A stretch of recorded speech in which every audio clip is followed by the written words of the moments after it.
What if I told you this and this were created by the same person?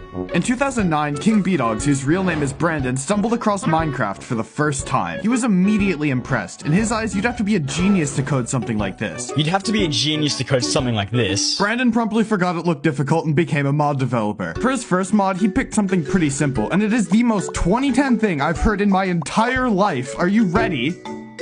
Chickens drop 9,000 diamonds on death, and it crashes your game each time. A couple months later, Brandon begins work on the first mod he plans to actually release. It's really interesting going back and looking at this because it's such a product of its time. Instead of using Discord, he uses IRC chat rooms, and instead of using Forge or Fabric, he uses this thing called Mod Loader. Anyway, the mod added things like obsidian tools, friendly creepers, and custom swords, and it was creatively named after himself, calling it King's Mods. Overall, it had a pretty adventure-y feel, which we'll see expanded on in the future. This mod was actually pretty revolutionary for its time. Since there were so few mods, it was one of the only ones adding anything substantial, but it was nothing compared to what comes next.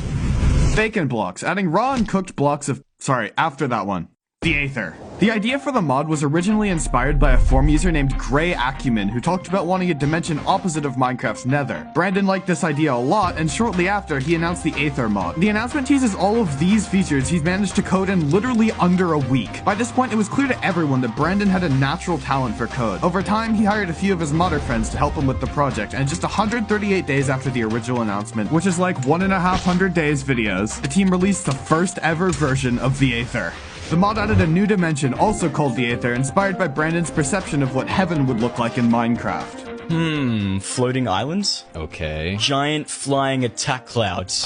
Unique and deadly weapons. Okay, what is this? Because it's not heaven, that's for sure. Despite, the discrepancies, for its time, it was pretty insane. I mean, it still even holds up today, if I'm being honest. There's these dungeons that spawn across the world, and each of them has super creative bosses that drop these exciting weapons when you kill them. The mod revolutionized what was considered possible in Minecraft. Brandon also knew what people wanted. The end dimension didn't exist yet, so the demand for something like the Aether was incredibly high. With all of that considered, it was just like the best mod, and that's reflected in the download count.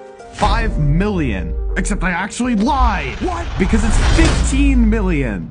Modern mods obviously have way more, so let me put that number in perspective. By the end of the mod's peak in 2012, Minecraft had only sold 15 million copies. And on top of that, the Cursed Forge page was created much more recently. I honestly think 15 million does not do this mod justice. A similar Minecraft thing from that time was Skyblock, which still has 4 million less than the Aether. The impact of the mod on the Minecraft community was wild. There were so many YouTubers hyping it up that this tutorial on how to build an Aether portal got 30 million views. This video is so silly. Look at all the comments saying that when they were little, they thought they could do it in vanilla. It's so cute. With the Aether mod being so popular,